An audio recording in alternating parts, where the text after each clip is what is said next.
Alright, 99 Dodge here. Gonna talk about the ATS rewire and ATS sponge. Alright, as you can see right there, this wire is the ATS rewire.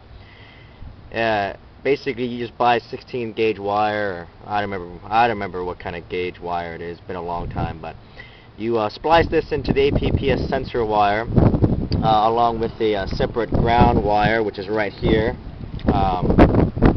As you can see, that connects into the ground wire of the APPS sensor wire, and this is the actual APPS sensor wire itself.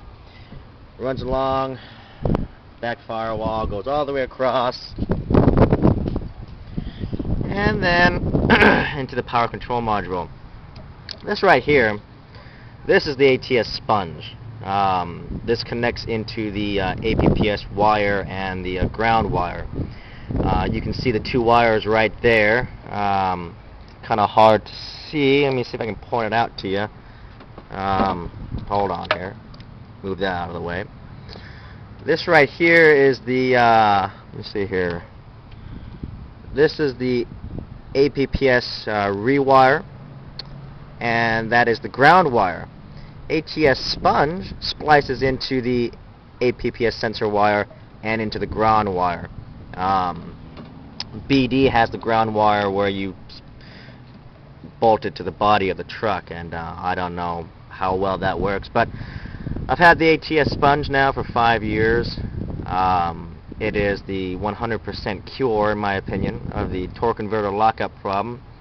I haven't had a problem since I installed this thing, and that was 5 years ago. Before I did the sponge, when I had torque converter lockup problem, I went to Cummins Forum and people said, oh, add some tinfoil. Well, I added tinfoil to that ground wire right there for the alternator. It would work for about 3 months and the problem would come back.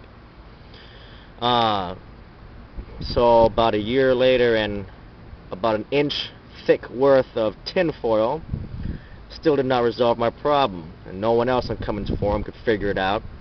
So I started called around to BD. They had no idea what the hell I was talking about. Called around to Suncoast.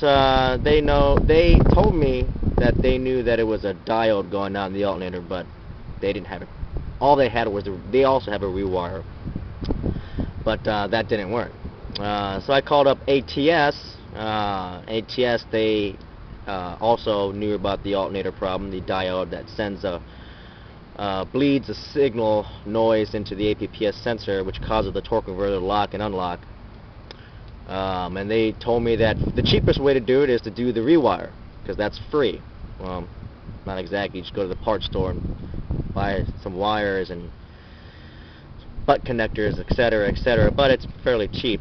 They said if that doesn't work, to purchase the sponge. Well, I did the rewire. It worked for about 3 months until it got cold, and then I called up ATS. I said I'll buy the sponge, and I bought the sponge, and that cured my problem.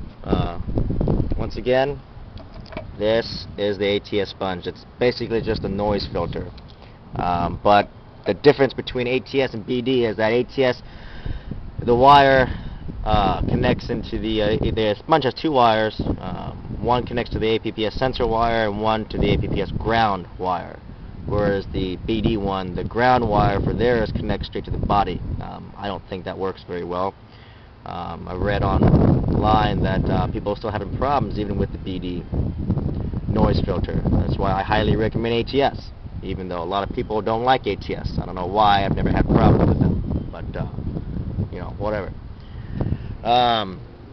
So I hope that helps to identify what the ATS sponge is. And once again, it is not the rewire.